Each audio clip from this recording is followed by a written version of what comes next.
India سے ہیں پونے، رگو لالا. تو بہت شکریہ جی آپ کا. رگو لالا جی کہتے ہیں کہ 2 روز قبل آپ کے ایک وائرل ویڈیو دیکھنے کو ملی جس میں آپ لاہور کے فوجی علاقے میں کھڑے ہو کے یہ بات کر رہے تھے کہ ملک سے ناانصافی ختم کر دو تو 9 مئی جیسے واقعات دوبارہ نہیں ہو سکتے.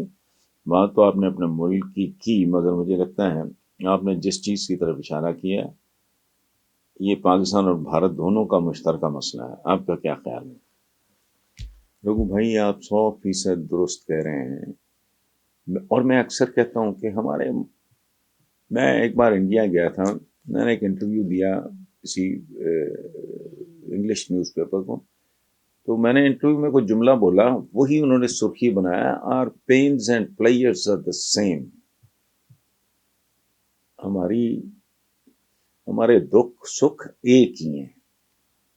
اور یہ جو بات آپ نے کی اس وقت چونکہ میں اسپیسیفکلی پاکستان کی بات کر رہا تھا، یہ ہمارے بزرگوں کا، ہمارے اسلاف کا ایک بڑا مشہور جملہ ہے کہ کفر پہ قائم معاشرہ زندہ رہ سکتا ہے، ظلم پہ قائم. ظلم کیا ہے؟ جہاں جو پیداوار کے وسائل ہیں ان کی اگر منصفانہ تقسیم نہیں ہے وہ کوئی معاشرہ تو نہیں.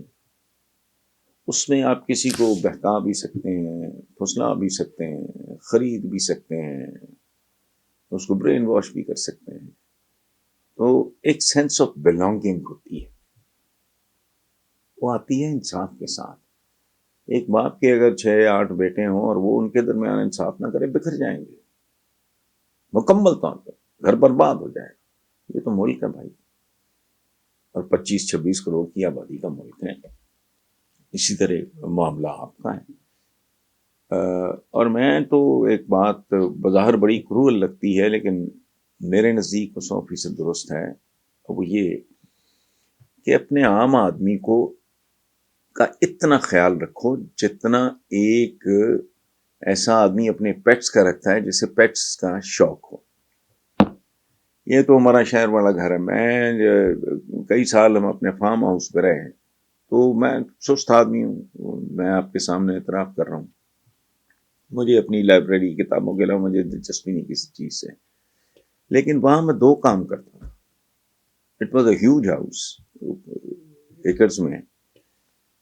تو میں 2 ٹائم پہ جا کے میں نے مور، چکور، گھوڑے، کبوتر، بطخیں، چھوٹی بڑی، مطلب مجھے یاد بھی نہیں ہے، کونجیں، اس طرح کی چیزیں رکھی ہوئی تھی بے تحاشا.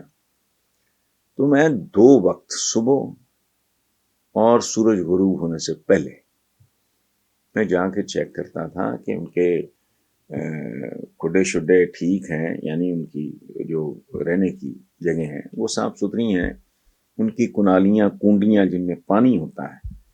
انسٹرکشنز تھیں اپنے اسٹاف کو کہ ان کو 2 ٹائم دھو کے پانی ڈالو کہ پانی فریش ہے اور یہ باقاعدہ دھلی ہوئی ہے. پھر کوئی اگر مور آپ کو ڈھیلا نظر آتا ہے یا کوئی گائے بھینس بکری آپ کو ڈھیلی نظر آتی ہے تو آپ جو جانوروں کا جو ڈاکٹر ہوتا ہے، ہمارے یہاں اس کو ڈنگر ڈاکٹر کہتے ہیں، ڈنگر کہتے ہیں جانور، فوراً بھگاتے. چین نہیں آتا تھا جب تک وہ ڈاکٹر آ نہیں جاتا تھا، وہ چیک نہیں کرتا تھا، کوئی انجیکشن لگانا ہے، کوئی چیز کھلانی ہے اس جانور کو. تو اگر ایک ریاست اپنے شہریوں کے ساتھ وہ سلوک بھی نہیں کر سکتی جو ایک معمولی ڈیسنٹ بندہ اپنے پالتو جو اس نے شوق سے رکھے ہوئے جانوروں کے ساتھ کرتا ہے تو پھر لعنت ہی ہے. Thank you very much.